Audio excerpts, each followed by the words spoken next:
हरे Krishna everyone. आज हम श्रीमद् भगवत गीता के 12वें अध्याय के 8वें श्लोक को पढ़ने का प्रयास कर रहे हैं। इससे पहले लास्ट सेशन में हम लोग ने क्या पढ़ा, हम पूरे चैप्टर को ही रिवाइज कर लेते हैं, ठीक है, ताकि आपको थोड़ा ध्यान में आ जाए कि पूरे चैप्टर में क्या हो रहा है। तो 12वें अध्याय का नाम है भक्ति योग। इसके 20 श्लोक हैं टोटल, छोटा सा चैप्टर है। इसकी शुरुआत होती है अर्जुन के एक प्रश्न से, जिसमें अर्जुन पूछता है भगवान से कि भगवान, जो आपकी, जैसा आपने बताया आपकी भक्ति करते हैं प्रत्यक्ष रूप से, आम, भगवान को निराकार नहीं मानते, साकार मानते हैं जो लोग भगवान की भक्ति में लगे हुए हैं। एक वो है जो भगवान को निराकार मानते हैं, वो भी भगवान की भक्ति में लगे हुए हैं, है ना, लेकिन वो इनडायरेक्टली लगे हुए हैं। तो कहते हैं जो साकार रूप में आपकी पूजा करते हैं और जो निराकार रूप में आपकी पूजा करते हैं, उन दोनों में से श्रेष्ठ कौन सा है, उन दोनों में से ऊपर की कैटेगरी का कौन है। क्योंकि अर्जुन यहाँ पे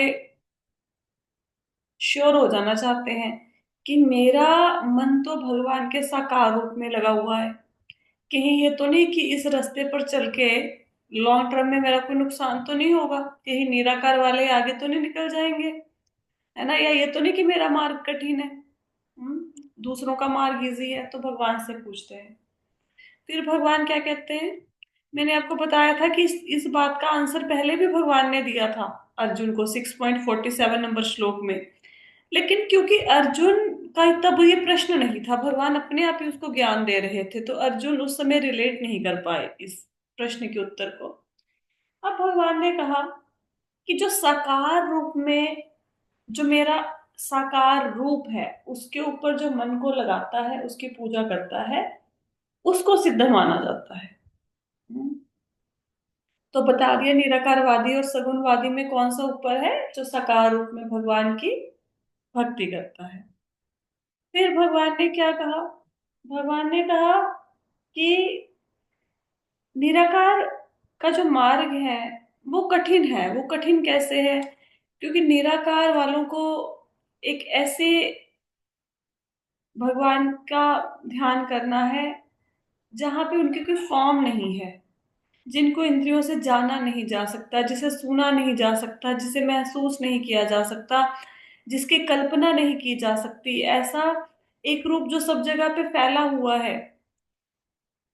मतलब वो उसको कैसे कोई समझेगा, उसको समझना ही बहुत मुश्किल है। क्योंकि हम इतने जन्मों से शरीर में बंधे हुए हैं, तो हमें शरीर ही समझ आता है। शरीर के बिना, सपोज हम कहते हैं, आत्मा भी कहते हैं कि हम आत्मा है, अब बात समझ आती है लेकिन रिलेट नहीं कर पाती इतना ज्यादा, है ना। समझ तो आ गया कि हम शरीर नहीं आत्मा है, लेकिन अब शरीर को जब भूख लगेगी, हम ये थोड़ा ना कहेंगे कि आत्मा को तो भूख लगती नहीं है, शरीर को भूख लग रही है, कोई बात नहीं, लगने दो, मैं तो आत्मा हूं, है ना। तो हमने अपने आप को शरीर के साथ बहुत ज्यादा जोड़ा हुआ है। तो भगवान का जो अर्चा विग्रह है, जो साकार रूप है, उसका ध्यान करना इजी है, क्योंकि कम से कम उसको देख तो सकते हैं, कानों से भगवान की महिमा को सुन तो सकते हैं, है ना। भगवान के तुलसीदल को सूंघ तो सकते हैं, कुछ तो कर सकते हैं जिसको इंद्रियां समझ सके। तो निराकार वालों का रास्ता बहुत कठिन है। फिर भगवान ने 5वें श्लोक में वही कहा कि जो लोग उस परमेश्वर का ध्यान करते हैं जो कि अव्यक्त है, व्यक्त मतलब जिसको व्यक्त नहीं किया जा सकता, जिसको डिस्क्राइब नहीं किया जा सकता, जिसका वर्णन नहीं किया जा सकता, जो उस रूप का ध्यान, जो निराकार रूप का ध्यान करते हैं, उनके लिए बहुत मुश्किल है उनका ध्यान करना, परमेश्वर के ऐसे रूप का ध्यान करना जिसका कोई आकार नहीं है। इसलिए वो आगे चलकर फंस जाते हैं, उनकी प्रगति करना बड़ा मुश्किल है। फिर इस बात को समझने के लिए हमने एक एग्जाम्पल ली थी मरकत किशोर न्याय और मर्जर कृष्ण किशोर न्याय, कि जो बंदर का बच्चा होता है वो अपनी माँ को पकड़ के रखता है, जब माँ एक डाल से दूसरी डाल पर जाती है तो पूरी तरह से वो अपनी शक्ति के ऊपर भरोसा करता है। जिस समय अगर उसकी पकड़ धीमी हुई तो क्या है, वो गिर जाएगा। उसको अपनी शक्ति के बलबूते पर ही अपने आप को बचाना होता है, माँ की कोई सहायता नहीं होती। लेकिन मर्जर किशोर न्याय होता है जैसे बिल्ली अपने बालक को मुख में डालकर एक जगह से दूसरी जगह पे पहुंचाती है, उसमें बालक तो आंखें बंद करके बैठा है, अपना कोई एफर्ट नहीं कर रहा। बिल्ली एक जगह से दूसरी जगह पर पहुंचा रही है, पूरी की पूरी रिस्पॉन्सिबिलिटी माँ की। तो जो निराकारवादी हैं, क्योंकि जो ब्रह्म है वो निराकार तो होता ही है, साथ में निर्गुण भी होता है, उसमें कोई कृपा करने का, कोई दया करने का कोई गुण नहीं होता। इसलिए जो निराकारवादी हैं उनकी अपनी यात्रा है, उनको अपने बलबूते पर ही ब्रह्म का ध्यान करना है, ब्रह्म को पाना है, भगवान की तरफ से कोई सहायता नहीं मिलती। लेकिन हमने भगवत गीता के अलग अलग श्लोकों का उदाहरण लेके इस बात को समझा था कि भगवान भगवत गीता में जगह जगह पे ये कहते हैं। जैसे 10.11 में कहा था कि जो मेरे भक्त होते हैं मैं उनके अज्ञान के अंधकार को दूर कर देता हूँ, तो भगवान खुद दूर करते हैं इस अंधकार को। फिर भगवान कहते हैं कि मेरी कृपा से तुम भवसागर को पार कर जाओगे, 18.58 में। फिर भगवान कहते हैं कि जो मेरे शुद्ध भक्त हैं वो अपने सारे काम करेंगे घर गृहस्थी के, लेकिन फिर भी मेरे धाम में चले जाएंगे। फिर क्या कहते हैं, भगवान कहते हैं जो निरंतर मेरी सेवा करते रहते हैं उनको मैं वो ज्ञान देता हूँ जिसके द्वारा वे मुझ तक आ सकते हैं। तो ऐसे अलग अलग श्लोकों में भगवान ने जगह जगह पे ये बताया कि जो भगवान के साकार रूप की पूजा करते हैं उनका भगवान साथ देते हैं अपने धाम तक पहुंचाने के लिए। भगवान उनकी रिस्पॉन्सिबिलिटी अपने ऊपर लेते हैं। ठीक है, यहाँ तक हमने किया। फिर 6वें और 7वें श्लोक में हमने क्या पढ़ा? 6वें और 7वें श्लोक में अभी तक क्या चर्चा हुई कि निराकार और साकार की पूजा करने वालों में से कौन सा श्रेष्ठ है? जो साकार रूप की पूजा करते हैं। क्यों? निराकार की पूजा करना, निराकार की आराधना करना बहुत कठिन है, निराकार का ध्यान करना, क्योंकि उसको डिस्क्राइब ही नहीं किया जा सकता। ठीक है, अब 6वें और 7वें श्लोक में भगवान ने क्या कहा?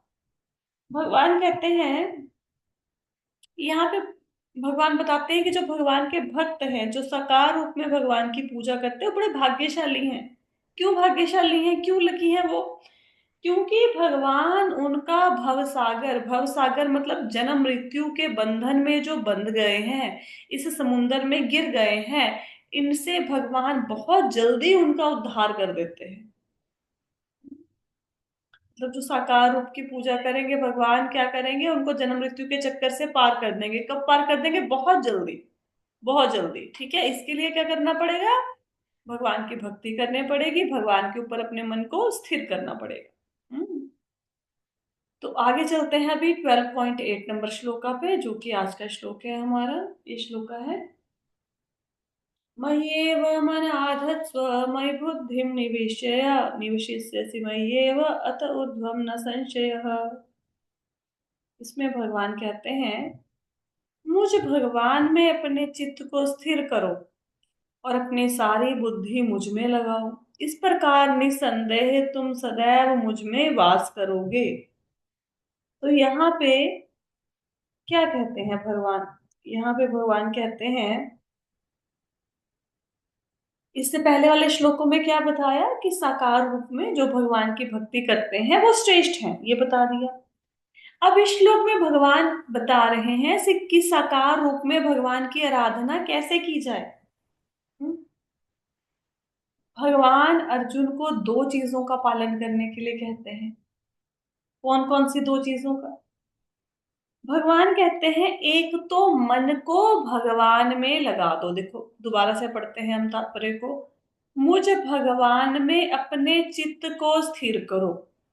इसका अर्थ क्या है कि भगवान के अंदर अपने मन को लगा दो, भगवान को दे दो अपना मन, उनका ध्यान करो। ठीक है, दूसरा काम क्या कह रहे हैं? अपनी सारी बुद्धि मुझ में लगाओ। मन को भी भगवान में लगाना है और बुद्धि को भी भगवान में लगाना है। जिसके मन और बुद्धि भगवान में लग गए हैं वो भगवान के साथ भगवान के धाम में वास करेंगे। अब इन दो चीजों की बात हुई, एक मन की, एक बुद्धि की। मन के क्या क्या काम होते हैं? मन के काम होते हैं इच्छा करना। ये जो इच्छा आती है मन से आती है। रसगुल्ला खाना है, कहाँ से इच्छा आई? मन से इच्छा आई। बुद्धि ने तो नहीं कहा ना कि रसगुल्ला खा लो, मन से इच्छा है।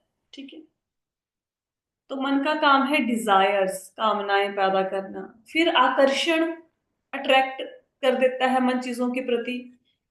साड़ियों की छूट, साड़ियों की सेल, 50% डिस्काउंट, एक पर एक साड़ी फ्री। अलमारी के अंदर ऑलरेडी 20 साड़ियां, लेकिन लेके आएंगे चार और साड़ियां, क्योंकि उनके साथ चार फ्री। आकर्षित। जितना भी एडवर्टाइजमेंट का बिजनेस हो रहा है, क्यों हो रहा है? ये मन को आकर्षित करने के लिए। एक्चुअल में जरूरत कोई नहीं है। आप ना कभी एक एक्सपेरिमेंट करना लाइफ में।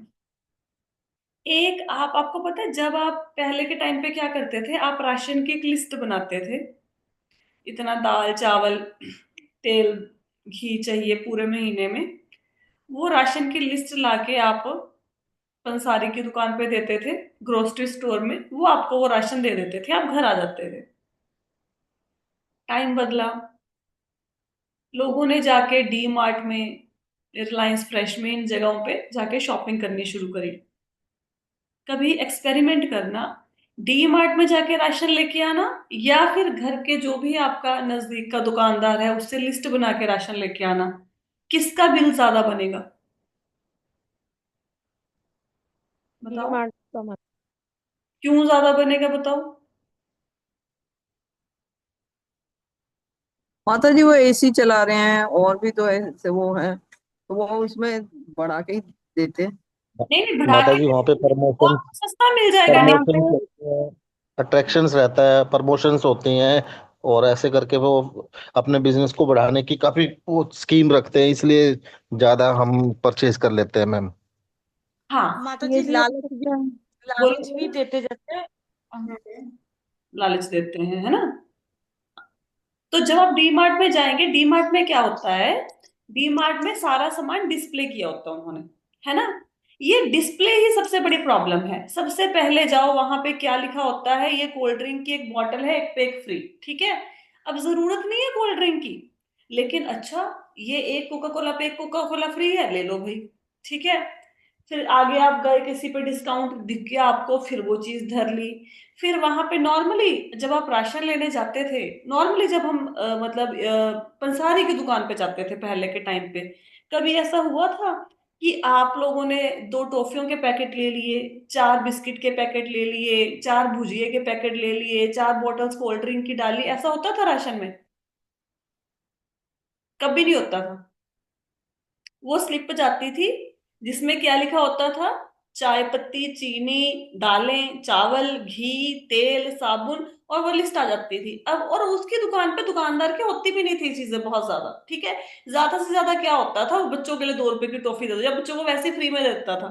या जो 2-4 रुपए बचते थे, आपका इतने का बिल बना, ये 2 रुपए की टॉफी ले लो, बच्चे उससे खुश हो जाते थे। अब डी मार्ट में जाओ, ये सारी चीजें साथ में आती हैं। आपकी ग्रोसरी का बिल इतना नहीं है जितना आपकी फालतू की चीजों का बिल है। तो ये सारे एडवर्टाइजमेंट, ये सारे स्टोर्स किस लिए हैं? आपके मन को आकर्षित करने के लिए। ये लक्स साबुन की एड है, बड़े बड़े फिल्म स्टार इसकी एड में आते हैं। आपको क्या लगता है वो फिल्म स्टार लक्स साबुन से नहाते होंगे? उनके घर में लक्स कुत्ता ना नहाता होगा उनके घर में इस साबुन से। हम लोगों को दिखा रहे हैं कि वो इसलिए सुंदर है क्योंकि वो लक्स साबुन से नहा रहे हैं। एक्चुअल में वो यूज ही नहीं करते ऐसे घटिया सोप्स को। ठीक है, तो ये मन को आकर्षित करने के लिए है सब कुछ, और हम आकर्षित हो जाते हैं।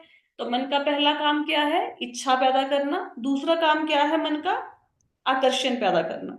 ठीक है, तीसरा मन का काम क्या है? द्वेष करना। उसके पास है, मेरे पास नहीं है।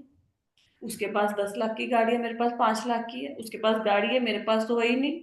उसने ये कपड़े पहने, मैंने तो पहने नहीं। ठीक है, मेरे पास इससे अच्छा, ये वो वहां पे वेकेशंस के लिए गया अब्रॉड में, हम तो यहीं पे जाके आए, हम भी जाएंगे। तो मन द्वेष पैदा करता है। वेला बैठा रहेगा, कुछ नहीं है, बैठे बैठे द्वेष, बैठे बैठे। किसी ने आपको कुछ कहा नहीं, किसी ने आपसे लड़ाई झगड़ा नहीं किया, आराम से आप अपने घर में मंजे पे, कुर्सी पे, बेड पे बैठे हो, जबरदस्ती पुरानी बातें याद कर करके मन आपको पागल कर देगा। बैठे बैठे पागल हो जाओगे, मन इतना ज्यादा आपको वो कर देगा, मतलब क्रोधित कर देगा। हुआ कुछ नहीं आपके साथ, आप बिल्कुल कंफर्टेबली बैठे हो अपने घर में। फिर मन का क्या काम है? मन का काम है छोटी सी प्रॉब्लम को बड़ा करके दिखाना। जैसे कभी आपने वो देखा है, एक वो आता है, क्या कहते हैं उसको, वो ग्लास, मैग्नीफाइंग ग्लास कहते हैं। जिसमें चीजें बड़ी बड़ी करके दिखती हैं, वो शीशा से होता है ना, मैग्नीफाइंग ग्लास, है ना, छोटी सी हाँ चीज देखना। हाँ, है ना, मैग्नीफाइंग ग्लास। उसमें क्या होता है, छोटी चीज है उसको बड़ा करके वो शीशा दिखाता है ना। तो आप बिल्कुल ठीक ठाक अपने घर में बैठे हैं, अब मन में ख्याल आएगा, मेरे बच्चे ने 10th कर ली, आगे क्या बनेगा करियर का, पता नहीं कहाँ पे एडमिशन मिलेगी, मिल गई क्या करेगा, आगे नौकरी नहीं कर पाएगा। ऐसी ऐसी छोटी सी प्रॉब्लम होएगी, या होएगी नहीं प्रॉब्लम, बस वेला है ना, अब बैठ गया बेड पे, बैठा है, काम है नहीं, कुछ तो करना ही है मन ने। अच्छा, मैं मर जाऊंगा, मेरे बाद बच्चों का क्या होगा, अच्छा बुढ़ापा आ रहा है, बहू तो सेवा नहीं करती, कौन संभाल लेगा। एक्चुअल में प्रॉब्लम वर्तमान में कोई नहीं है, भविष्य की जो प्रॉब्लम्स जो आ भी सकती है और नहीं भी आ सकती, पक्का कोई नहीं है, उनको बड़ा बड़ा बड़ा बड़ा करके दिखाएगा, बड़ा बड़ा, और इस हद तक बड़ा करके दिखाएगा कि आप एक दिन में मंजे पे पड़ जाओगे।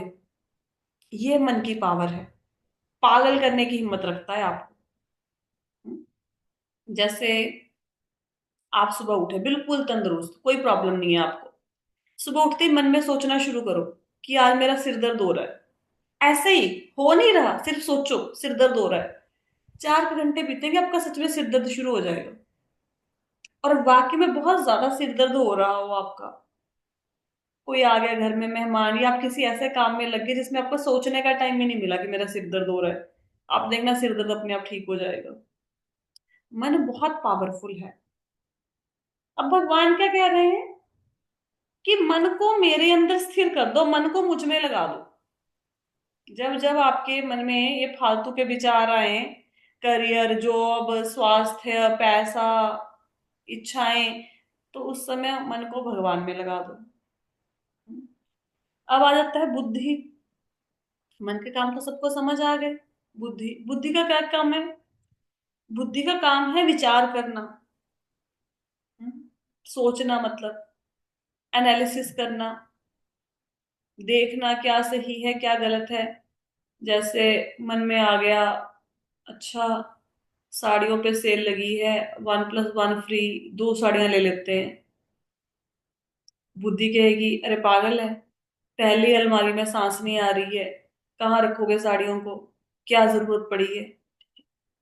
मन में विचार आया, रसगुल्ला है, खा ले, सामने दिख रहा है। बुद्धि ने बोला अरे डायबिटिक का पेशेंट है, शाम तक तुम्हारी शुगर लेवल बढ़ जाएगा, मंजे पे पड़ जाओगे, क्या क्या बातें किए जा रहे हो, नहीं खाना रसगुल्ला, तो बुद्धि हटा देगी। ऐसे होता है ना, ठीक है। तो मन तो इच्छा करता है, लेकिन उस इच्छा को अंजाम बुद्धि देती है। अगर बुद्धि आपकी सशक्त है, फिर वो मन को गलत काम में जाने नहीं देगी। लेकिन यहाँ पे मन बुद्धि के ऊपर हावी हो गया है, कितना कुछ नहीं होता, खा ले, क्या फर्क पड़ता है एक रसगुल्ले से, पूरे महीने से कुछ मीठा नहीं खाया, खा ले थोड़ा सा, ठीक है। मन और बुद्धि के काम ऐसे अलग अलग हैं। अब अब हम भवसागर में रहेंगे या हमें मोक्ष मिलेगा, हम जन्म मृत्यु के चक्कर में फंसे रहेंगे या हम मुक्त हो जाएंगे, ये कौन डिसाइड करेगा? ये डिसाइड करेगा मन। अब हम लोग क्या करते हैं, हम लोग शारीरिक भक्ति करते हैं, मन को भगवान में नहीं लगा रहे, शारीरिक तौर पर काम किए जा रहे हैं। तो शारीरिक भक्ति ही सब कुछ नहीं है, मन को भी लगाना है। अब आप ये लेक्चर सुन रहे हैं, ठीक है, अब शब्द कान में तो जा रहे हैं, लेकिन दिल तक नहीं पहुंच रहे, सिर्फ कानों में जाते हैं, हृदय तक तो शब्द पहुंच ही नहीं पाते, वहीं से बाहर हो जाते हैं। हम्म? देखो, जैसे मन जो है आपका, सपोज आप लेक्चर सुन रहे हो, आपका मन सडनली कहीं चला गया, कहीं भी, बचपन में, बुढ़ापे में, कहीं चला गया, बच्चों के होमवर्क में। मैं तो वही बोल रही हूँ, कान भी आपके खुले हैं, कान आपके बंद थोड़ी ना किसी ने किए हैं। आप क्या बोलोगे, माता जी मेरा ध्यान कहीं और था, मैंने सुना नहीं। ऐसा होता है कई बार, किसी के साथ हुआ है कभी, कान खुले कथा सुन रहे हैं, फील किया किसी ने ऐसा? ठीक है, आई होप सो। मेरे मेरे के साथ तो कभी कभी ऐसा हो जाता है यहाँ पे, बाकियों का पता नहीं। तो होता क्या है, कई बार स्टूडेंट है, क्लास में पढ़ रहा है, कान खुले हैं, आंखें ब्लैक बोर्ड देख रही हैं, सब ठीक है, टीचर को लगेगा बड़ा ध्यान से पढ़ रहा है, उसका मन कहीं और है, उसको समझ नहीं आ रहा ब्लैक बोर्ड पे क्या हुए जा रहा है ना। तो मन कहीं ना कहीं तो लगा है ना, भले ही टीचर के ब्लैक बोर्ड में नहीं लगा उस समय, लेकिन कहीं तो लगा है ना। तो ये कहीं जो है, उस कहीं को भगवान की तरफ मोड़ना है। हम लोग क्या करते हैं, शारीरिक भक्ति कर रहे हैं, लेकिन मन हमारा भक्ति कर नहीं रहा। और मन इतना शक्तिशाली है कि मन को देखने, सुनने, सोचने, समझने, स्वाद लेने के लिए इंद्रियों की भी जरूरत नहीं है कई बार तो। जैसे कैसे समझोगे इसको? जब आप सो जाते हो तो आपकी जीभ तो काम नहीं कर रही, कान भी काम नहीं कर रहे, है ना। आपका नाक भी उस समय ऐसे थोड़ा ना कुछ सूंघ रहे हो कुछ, लेकिन सपना आता है। सपने में आपको लगता है हमने रसगुल्ला खाया। तो जब उठते हो, कई बार ऐसा होता है कि आपके सामने पूरी मिठाई की सपोज प्लेट पड़ी है सपने में, किसी ने आपको जगा दिया, आप कहते हो ना उसको, अरे मैंने अभी मिठाई खानी थी, तुमने मुझे जगा दिया। तो मन उतना ही स्वाद लेता है जितना सच में खाने पे लेता है।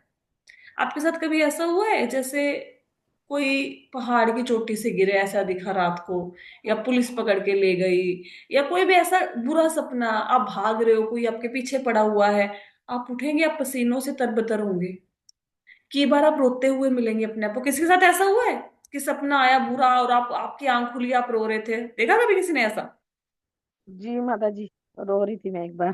मेरे हाँ, हस्बैंड ने है ना? ऐसा उनको था नींद नहीं, क्या वो सच में थे कराया। ना? वो तो सपना था, सच में कुछ नहीं था। लेकिन मन ने, देखो इंद्रियां सारी निष्क्रिय पड़ी हैं, आंख, कान, नाक, जीभ, त्वचा सब निष्क्रिय पड़ा है, सब पैसिव स्टेज में है, कोई एक्टिंग एक्टिव नहीं है। लेकिन फिर भी मन ने आपको डरा भी दिया, स्वाद भी दिला दिया, सुंघा भी दिया, अच्छे फूलों की खुशबू, कानों से कुछ सुना भी दिया, सब कर दिया मन ने।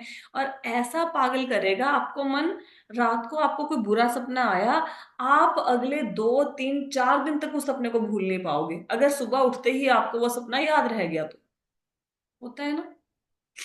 अब तो मन स्थूल इंद्रियों के बिना भी बहुत काम कर लेता है। समझ आ गया ना? अभी एग्जाम्पल से हमने समझ लिया सब चीजों को।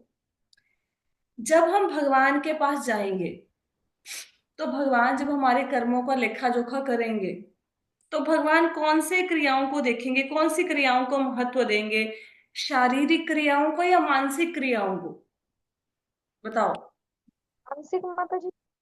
हम्म। तो भगवान मानसिक क्रियाओं को देखेंगे हमारी। शरीर से आप जो मर्जी किए जा रहे हो, है ना। अब शरीर से बड़ा अच्छे से आप भोग बना रहे हो, आप लड्डू गोपाल जी के लिए खीर बना रहे हो, बड़ा बढ़िया से खीर बनाई है, उसके बीच में अच्छे से ड्राई फ्रूट डाले हैं, खूब पका पका के 3 घंटे खीर बनाई, ठीक है, भोग लगवा दिया। अब आपने तो अच्छा काम किया। मन में क्या चल रहा है? फटाफट से लड्डू गोपाल जी भोग लगाए, फिर मैं चख के देखूं कि ये बनी कैसे है, मुझे लग रहा है बड़ी टेस्टी बनी है। लड्डू गोपाल जी को भोग लगवाने से पहले ही मन उसको खा लिया। ऐसा होता है? सब साधु बन के बैठ जाएंगे, हमारे साथ तो ऐसा नहीं होता जी। हम सब सन्यासी साधु, माता जी मेरे साथ तो होता है जी। है ना। ऐसे बन जाए माता जी मेरे में साथ। साधु है, बताइए। ऐसा ही होता है। हाँ जी हाँ? माता जी, होता है जी, ऐसा है कि मन करने लग जाता है कि इतना अच्छा हलवा बना है, पहले कान्हा जी खा लें फिर फटाफट खा लें जी। खा ले वो 10 मिनट 15 मिनट, जितनी देर में लड्डू गोपाल जी ने खाना है ना, उतनी देर का टाइम काटे नहीं कटता। कब कान्हा जी भोग लगाए, कब से हम प्लेट उठाएंगे। और कई बार तो पता है क्या होता है, किसी किसी मंदिर में क्या होता है, भगवान के लिए भोग बन रहा है, पुजारी जी ने देखा अच्छा जी ये बन रहा है, वो पहले ही बोल देंगे रसोइयों को, ये 2 आइटम ना तुम मेरे लिए साइड पे कर देना, पहले ही ये 2 आइटम बढ़िया मेरे लिए साइड पे कर देना। अरे भगवान ने भोग भी नहीं लगाया, बताइए, अपने खाने की पड़ गई है। मतलब एक्चुअल में तो सूंघना भी नहीं चाहिए, खुशबू नहीं लेनी चाहिए खाने की, वो झूठा हो जाता है। आप भगवान के लिए कोई भोग बना रहे हो, कोई ऊपर से आया, उसने बोला खुशबू बहुत अच्छी आ रही है, क्या बना रहे हो उसको बताना नहीं है। आप मंदिर में सपोज भगवान की सेवा करने के लिए गए, ठीक है, आप कुछ बना के आ गए अपनी सेवा करके, और जब आप आए तो अभी भगवान को भोग लग रहा है, क्योंकि बीच में आधे घंटे का टाइम होता है ना जब भगवान को भोग लगता है, आप तो अपनी सेवा करके आ गए, किसी ने पूछा आज क्या क्या बनाया था, बताना नहीं है उसको। जब भगवान को भोग लग जाएगा उसके बाद बताना है आज क्या क्या बनाया था। ये है हमारा मन। अच्छा, दूसरी तरफ एक व्यक्ति क्या है, वो बेचारा कुछ बना भी नहीं रहा। आपने सुनी है ना कथा, ब्राह्मण था, वो भगवान को मानसिक भोग लगा रहा था, उसके पास कुछ भी नहीं था। उसने सोचा मैं सोना चांदी के अच्छे अच्छे बर्तनों में भगवान के लिए खीर बना के भगवान को भोग लगा रहा हूँ। कितने साल मानसिक भोग लगाता रहा। फिर एक दिन उसको लगा मैंने गरम खीर का भोग लगा दिया, तो ऐसे उंगली डाली, ऐसे सपने में, खीर थोड़े ना थी वहां पे, ऐसे मतलब समझो मेडिटेशन में समझ लो, उंगली डाली, उसकी उंगली जल गई। खीर गर्म थी, उसको बड़ा पश्चाताप हुआ। भगवान वहां पे बैकुंठ में मुस्कुराने लगे, बोले उसको लेके आओ, उसका समय हो गया मेरे पास आने का। तो शारीरिक कार्य जो हम करें, शारीरिक भक्ति नहीं करनी, मानसिक भक्ति करनी है। अब हम बोलेंगे फिर माता जी मन में ही खीर बना लेते हैं, शारीरिक भक्ति जब काउंट ही नहीं होगी तो खीर बनाने का क्या बेनिफिट है। अरे भाई मतलब दोनों करना है, ऐसा नहीं कि शारीरिक बंद कर दो, हम तो मानसिक करने के तुम लायक ही नहीं है, मन तो जगह जगह पे उलझा हुआ है। शारीरिक करो लेकिन मानसिक भक्ति करने का भी प्रयास करो। समझ आई। जब जो हमारी बुद्धि है, ये तो जगह जगह पे अटकी हुई है, हमारा मन जगह जगह पे अटका हुआ है। तो करना क्या है, इस बुद्धि को, इस मन को भगवान को समर्पित कर दो। कैसे समर्पित करोगे, कैसे समझोगे इस बात को। जैसे आपके पेट में दर्द हुआ, अब नहीं ठीक हो रहा, आपने क्या किया, अपनी बुद्धि से दवाई खा ली, नहीं ठीक हुआ, पेन किलर खा लिया, कोई ऐसे घर का घरेलू नुस्खा कोई अपना लिया, अजवाइन इत्यादि जो भी, राई वगैरह सब करके देख लिया, हींग इत्यादि सब लेके देख लिया, आपके पेट का दर्द ठीक नहीं हुआ, आपने सारी बुद्धि लगा ली, ठीक है। फिर आप क्या करोगे लास्ट में, बताओ क्या करोगे। डॉक्टर के पास जाएंगे, है ना, डॉक्टर के पास गए। अब जब डॉक्टर के पास जाएंगे तो क्या डॉक्टर को समझाने का प्रयास करते हैं कि तू मुझे ये नहीं ये वाली दवाई लिख, मेरा तबीयत खराब है। अपनी बुद्धि कहाँ पे रख देते हैं, साइड पे, कि भाई तुम्हें जो सही लगता है तुम कर लो, हमें नहीं समझ आ रहा अब, है ना। मोस्टली डॉक्टर जब आपको बोलते हैं, डॉक्टर क्या, आप कहीं पे भी जाओ, सपोज आप हेयर कट करवाने जाते हो पार्लर पे, तो पार्लर वाली पूछेगी आपसे ये वाला कट करना है कि ये करना है, आप क्या बोलते हो, जो मेरे फेस पे अच्छा लगे वो कर दो। मोस्टली ऐसा होता है ना माताओं के साथ, जो हेयर कट लेते होंगे। नहीं, या फिर आपको कोई पूछे कि भाई आप ये बताओ कि कई बार हम दुकानदार से पूछते हैं, वो आपको दो ऑप्शन आपके सामने होती है, ये अच्छा सूट है, ये अच्छा सूट है, आप दुकानदार से पूछते हो भैया आप ही बता दो कौन सा अच्छा है, तो हम बुद्धि को साइड पे रख देते हैं। अगर कोई सरकारी काम आ जाए हमें, तो सरकारी काम पे जब हम वकील के पास जाते हैं तो अपनी बुद्धि को साइड पे रख देते हैं कि वकील जो करेगा उसकी बात माननी है, भाई मुझे तो कुछ पता ही नहीं इसका। अब जब आपको ड्राइविंग नहीं आती, आप गाड़ी में बैठते हैं, तो आप अपनी बुद्धि को साइड में रख देते हैं, क्योंकि आती नहीं है आपको, आती नहीं तो ड्राइवर जैसा चला रहे, ठीक है ना। तो इस प्रकार अपनी बुद्धि को भगवान को समर्पित कर दो कि हमें कुछ नहीं पता, बुद्धि नहीं चलानी, दिमाग नहीं चलाना, बुढ़ापे में क्या होगा, बचपन में क्या हुआ था, जवानी में क्या हो रहा है, 10 दिन बाद क्या होगा, 10 साल बाद क्या होगा, बुद्धि नहीं लगानी, बहुत ज्यादा ना दिमाग नहीं खर्च करना, बस सरेंडर कर दो भगवान को, सरेंडर करके आराम से बैठ जाओ। हम्म। और कैसे, अब मन को भगवान में लगाओगे तभी तो श्रद्धा कुछ बनेगी, तभी तो बुद्धि सरेंडर करने के लिए मानेगी ना, कि हाँ भाई भगवान को सरेंडर कर देते हैं। अब मन ऐसे लगेगा नहीं। अब ऐसा आपको लगता है कि भाई मन को ठीक है, हमने बुद्धि को भगवान में लगाना है ना, मन को भगवान में लगाना है, आराम से लग जाएगा, होने नहीं वाला, बिल्कुल नहीं होगा। एक कथा सुनने के बाद देखना, अब देख रहे होंगे कुछ लोग तो कि 4 मिनट रह गए, 5 मिनट रह गए, कब कथा समाप्त होगी, है ना, लगने नहीं वाला है। तो करना क्या है, छोटा बच्चा है, कभी प्ले वे में जाना, नर्सरी क्लास में जाना, वहां पे क्या होता है, बच्चे कोई इधर भाग रहा है, कोई उधर भाग रहा है, कोई उधर भाग रहा है ना। फिर टीचर क्या करती है, एक बच्चे को पकड़ के लेके आएगी, फिर दूसरे को पकड़ेगी, फिर सबको बिठाएगी, वो फिर से भागेगा, जिसको बिठाया था उसको फिर से पकड़ के लेके आएगी, फिर से भागेगा, फिर से पकड़ेगी। यहाँ पे वो प्लेवे में, नर्सरी में यही होता है, भागते हैं, टीचर पकड़ के लाती है, भागते हैं, पकड़ के लाती है, कितनी बार, हजारों बार, ऐसे होता है।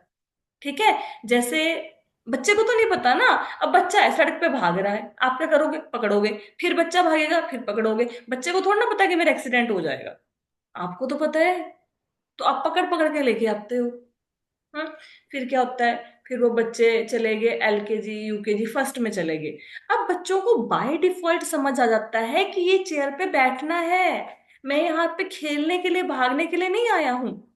कोई भी बच्चा स्कूल में डालो, जितना मर्जी भागता दौड़ता घर में हो, आप देखो क्लास में सब लोग सीट पे ही बैठे होते हैं। कभी फर्स्ट क्लास में जाके देखना और कभी किंडरगार्टन में जाके देखना, क्योंकि बार बार बिठाया गया, डिसिप्लिन क्रिएट किया गया। इसी प्रकार मन बार बार भागेगा, तो you have to train the mind. फिर से पकड़ के लाओ, फिर से पकड़ के लाओ, फिर से पकड़ के लाओ, बार बार बार बार बार बार अभ्यास करते रहो करते रहो करते रहो। फिर धीरे धीरे मन को पता लग जाएगा कि मुझे यहीं पे लगना है, मेरे को इसी इसी जगह पे भगवान में ही मेरे को लगना है, भगवान का ध्यान करना है। फिर धीरे धीरे अभ्यास के साथ मन शांत हो जाएगा। लेकिन इसके लिए अपने आप तो होगा नहीं, तो इसके लिए क्या चाहिए, इसके लिए गुरु की शरण लेनी होगी। गुरु से पूछना होगा कि मेरा मन भगवान में नहीं लगता, बताइए क्या करें। तो गुरु आपको तरीके बताएंगे। और जिनको नहीं समझ आता कि भाई सब कुछ करके देख लिया, मन तो भगवान में नहीं लग रहा, भगवान ने तरीका तो बहुत अच्छा बता दिया भगवान के धाम में जाने का, कि मन को भी मुझ में लगा दो, बुद्धि को भी मुझ में लगा दो, है तो बहुत इजी, मतलब पढ़ने में तो इजी लग रहा है, करने में तो बहुत मुश्किल है, मेरे से तो ये नहीं होगा, लेकिन हमसे ना हो पाएगा। तो भगवान अब सब लोगों के लिए तरीके बताएंगे। कोई बोलेगा मन नहीं लग रहा, अच्छा तुम, हमारा मन नहीं लग रहा, तुम ये कर लो, बुद्धि नहीं लग रही तुम ये कर लो, अच्छा भक्ति नहीं कर रहे तो ये कर लो, ये नहीं कर सकते तो ये कर लो। तो भगवान अब आपको ऑप्शंस देंगे। हम्म कौन से श्लोक तक ऑप्शंस देंगे आपको भगवान? भगवान आपको ऑप्शंस देंगे 12.12 श्लोकों तक, कि भाई ये नहीं हो रहा तो ये कर लो, ये नहीं हो रहा तो ये कर लो, ये नहीं हो रहा तो ये कर लो। तो 9 10 11 12 में आपको ऑप्शंस मिलेंगी। सबसे बेस्ट तो भगवान ने स्टार्टिंग में बता दी है ना। जैसे कोई बच्चा आता है, क्या करूं आगे, 10th पास करके हम बोलेंगे मेडिकल ले ले, ना मेडिकल तो नहीं लिया जाएगा, बोलेंगे नॉन मेडिकल ले ले, नहीं नॉन मेडिकल भी मुश्किल है, अच्छा फिर कॉमर्स ले ले, नहीं वो भी नहीं होगी, फिर हम बोलेंगे आर्ट्स ले ले, ना आर्ट्स भी नहीं होगी, फिर हम बोलेंगे कोई डिप्लोमा कर ले, ना पढ़ाई करनी पड़ेगी, फिर बोलेंगे चल ऐसा कर, सब कुछ छोड़ तू, ऐसा कर कोई लाइफ स्किल सीख ले, किसी की दुकान पे लग जा, कोई काम सीख ले, है ना। तो ऑप्शन देते हैं ना, ऐसे अब भगवान आपको ऑप्शंस देंगे। अब आप देख लो आपने कौन सी ऑप्शन में अपने आप को फिट कर सकते हो। मतलब 4 5 ऑप्शन देंगे, जहां पे आपको लगा हम ऐसे कर सकते हैं, वैसे अपने आप को फिट कर लेना। लेकिन वो ऑप्शन क्या है, वो कब पता लगेंगी? वो पता लगेंगी कल। आज तो बेस्ट तरीका बता दिया कि भाई ये कर लो, ठीक है। अब नहीं हो रहा तो क्या करें, फिर वो कल पता लगेगा। ठीक है, श्लोका समझ आया सबको? जी माता जी। हम्म, ठीक है, कोई प्रश्न है किसी का? माता जी हरे कृष्णा। श्री कृष्णा। माता जी मेरा ना एक प्रश्न है कि ना जैसे मैं ना कथा सुन लूंगी, ठीक है, कथा समझ भी लूंगी, लेकिन ना माला जाप नहीं हो पाती। ये आपने पहले भी बहुत बारी कहा है कि अपने मन को स्थिर करो, लेकिन कई बार ऐसा होता है एक एक माला भी नहीं कर पाती पूरे दिन में। हाँ, वैसे हरि नाम कीर्तन मुख में चलता रहता है, देखो, ऐसा क्यों? नहीं ऐसा क्यों नहीं, ये एक्चुअली में ना, ये प्रायोरिटी की बात होती है। It's all about priority. अभी हरि नाम प्रायोरिटी नहीं है। आपको पता है, आप सब कुछ कर लो, अगर भगवान के नाम में सब कुछ करने से रुचि उत्पन्न नहीं ना हो रही, फिर सब कुछ करने का बेनिफिट ही नहीं है। नाम तो बेसिक है, नाम जपना बेस है। आप जो मर्जी धार्मिक ग्रंथ उठा के पढ़ लो, जो मर्जी, जिस मर्जी आप गुरु के पास चले जाओ, कहीं भी चले जाओ, बेस क्या है हर एक का। हम लोग क्या करते हैं, पंजाबी में क्या कहते हैं, नाम दान लेना है, ये बोलते हैं ना, नामदान। दीक्षा तो यहाँ पे शायद शब्द लोगों को पता ना हो, नामदान सबको पता है। जी तो बेस जी है नाम। अगर सब कुछ करने के बाद भी, अगर देखो अब ये सब कुछ क्यों क्लासें लगाई जा रही हैं, क्यों सुन रहे हैं, इसका पर्पस क्या है कि नाम में रुचि उत्पन्न हो, भगवान में हमारी रुचि हो, है ना। तो उसके लिए कुछ ना कुछ प्रयास तो करना पड़ेगा। अब बच्चा बोलेगा मैं स्कूल तो जा रहा हूँ, लेक्चर भी सुनता हूँ, होमवर्क भी करता हूँ, लेकिन ना मेरा पढ़ने का मन नहीं करता। तो फिर आप क्या सलाह दोगे? क्या बोलोगे आप उसको? वो लिख भी लेता है, क्या बोलोगे आप? ना प्रश्न है,